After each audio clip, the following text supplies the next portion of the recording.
જસદણના એપીએમસીમાં કપાસમાં લાગી આગ, શેડમાં પડેલ કપાસમાં લાગી હતી આગ.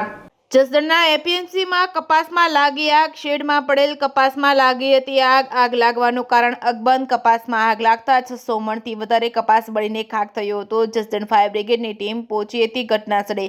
ફાયર દ્વારા પાણીનો મારો ચલાવતા આગ પર કાબુ મેળવવામાં આવ્યો હતો. કપાસમાં આગ લાગતા વેપારીઓને મોટા પાયે નુકસાન.